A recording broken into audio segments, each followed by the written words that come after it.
Kali ini saya akan bahas arti PSBB. Istilah ini sangat mirip di era tahun 80-90-an. Istilah itu adalah PSBB, Pelajaran Sejarah Perjuangan Bangsa waktu itu. Saat kami waktu itu masuk sekolah. Nah, yang dibahas sekarang adalah bukan PSBB, Pelajaran Sejarah Perjuangan Bangsa, bukan, tetapi adalah PSBB. Apa itu artinya? Pembatasan sosial berskala besar. Nah, kita bahas di sini. Saya ambil dari detik.news atau detiknews.com.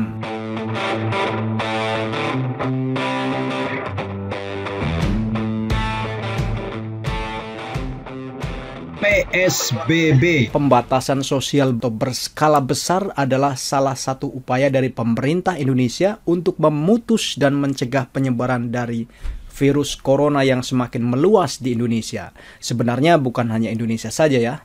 Di seluruh dunia ini COVID-19 atau virus corona semakin meluas, terutama yang terjadi di Amerika sekarang ini sangat memprihatinkan. Mau kalian subscribe. PSBB ini akan diterapkan selama masa inkubasi terpanjang, yaitu 14 hari. Namun tidak menutup kemungkinan diperpanjang jika masih terdapat bukti penyebaran. Hal ini tertuang di pasal 1 Permenkes, Peraturan Menteri Kesehatan Nomor 9 Tahun 2020. Pembatasan sosial berskala besar adalah pembatasan kegiatan tertentu penduduk dalam satu wilayah yang diduga terinfeksi coronavirus disease 2019 atau COVID-19. Sedemikian rupa untuk mencegah kemungkinan penyebaran coronavirus disease 2019 atau COVID-19.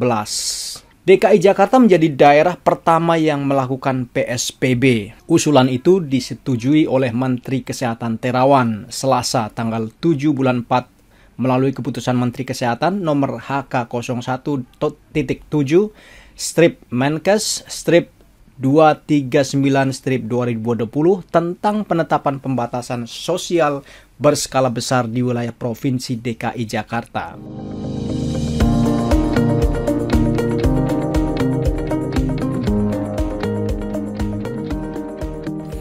Hal ini kemudian diikuti oleh Provinsi Jawa Barat. Jabar diperkirakan akan berlaku Rabu atau Kamis dan diterapkan pada Bekasi, Bogor, dan juga Depok. Selain itu, Provinsi Banten juga memberlakukan PSBB. Menurut Yuri, PSBB untuk Provinsi Banten meliputi Kota Tangerang, Kabupaten Tangerang, dan Kota Tangerang Selatan. Ketiga wilayah tersebut berbatasan langsung dengan DKI Jakarta. Nah, yang perlu kita ketahui, kegiatan apa yang dibatasi? Beberapa kegiatan akan dibatasi selama menjalankan PSBB. Berikut adalah kegiatan yang dibatasi. Kalian perlu tahu ini adalah, yang pertama adalah sekolah. Selama PSBB dilarang melaksanakan kegiatan sekolah.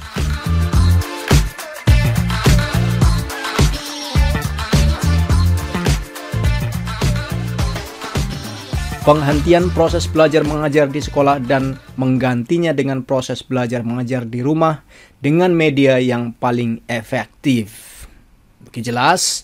Yang kedua adalah pembatasan bekerja di kantor. Tempat kerja juga diliburkan saat PSBB. Proses bekerja di kantor akan dibatasi dan diganti dengan proses bekerja di rumah atau tempat tinggal atau work from home, sehingga produktivitas pekerja tetap terjaga. Namun, ada sejumlah tempat kerja yang dikecualikan dengan tetap memperhatikan jumlah minimum karyawan. Hal itu sebagaimana diatur dalam pasal 13 ayat 3 yang berbunyi begini.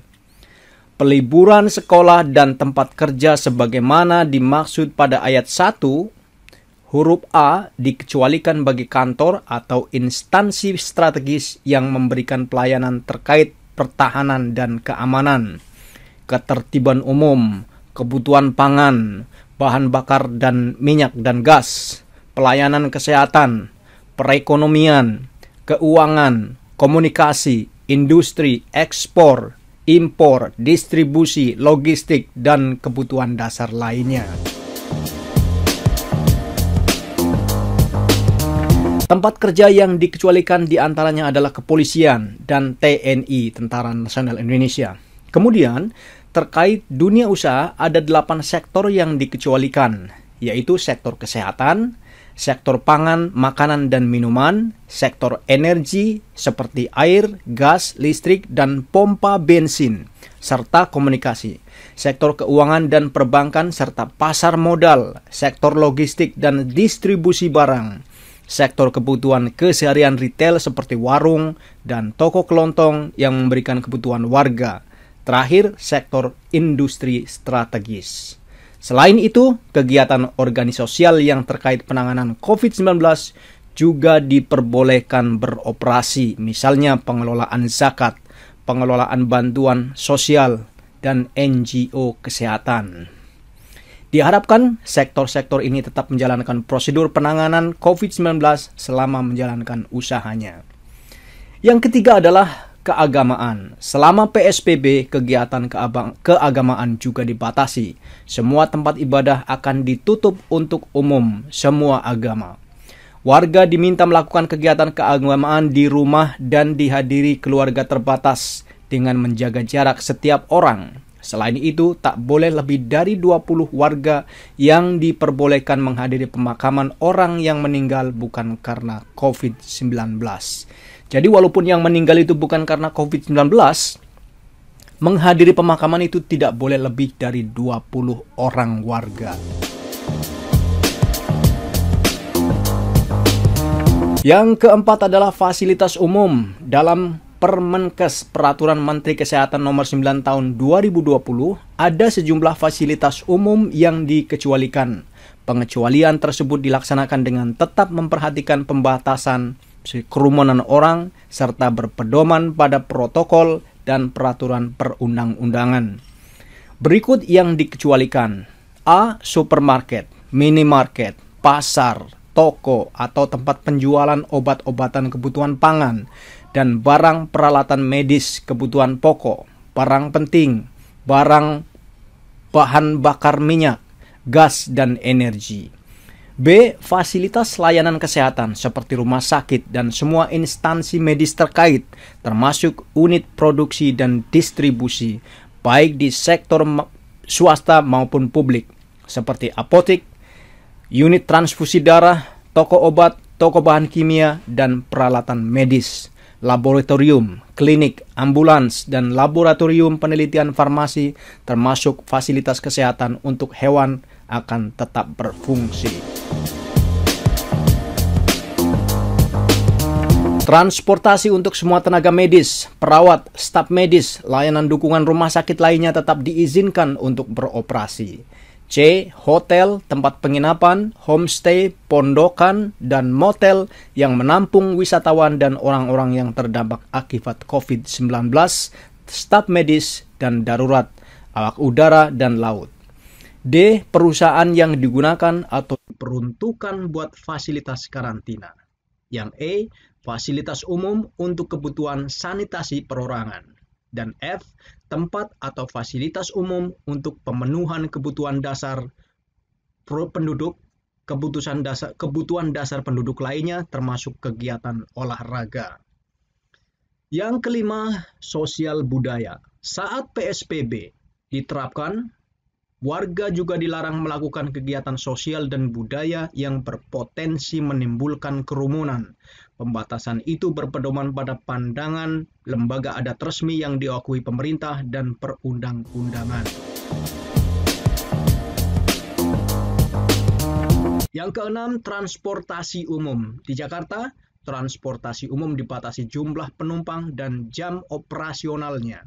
Kapasitas penumpang maksimal adalah 50%, sementara jam operasional dimulai pukul 6 sampai 6 petang. 6 pagi sampai 6 petang. Sedangkan untuk kendaraan pribadi, physical distancing wajib diterapkan. Karena itu, jumlah penumpang per kendaraan akan dibatasi. Yang ketujuh, pertahanan dan keamanan. Dalam Permenkes, aktivitas warga terkait aspek pertahanan dan keamanan saat PSBB juga akan dibatasi. Namun, hal itu dikecualikan untuk kegiatan operasi militer dan operasi kepolisian. Sanksi untuk pelanggar PSBB. Ini penting.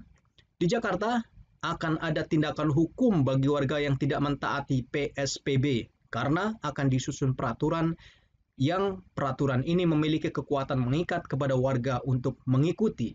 Jadi, kita berharap pembatasannya nanti bisa ditaati. Sekaligus menjadi pesan bagi semua bahwa ketaatan kita untuk membatasi pergerakan, membatasi interaksi itu akan sangat mempengaruhi kemampuan kita untuk mengendalikan virus ini, tutur Anies Baswedan, Gubernur DKI. Sementara Jawa Barat, sanksi PSBB akan diserahkan kepada wali kota atau bupati setempat. Nah, sanksinya kami serahkan kepada wali kota dan bupati menyesuaikan dengan kebijaksanaan diskresi wali kota dan bupati tempat yang ojek online. Juga tadi diserahkan apakah boleh narik penumpang atau tidak, hanya barang saja itu kita serahkan ke wali kota dan bupati di 5 daerah tersebut.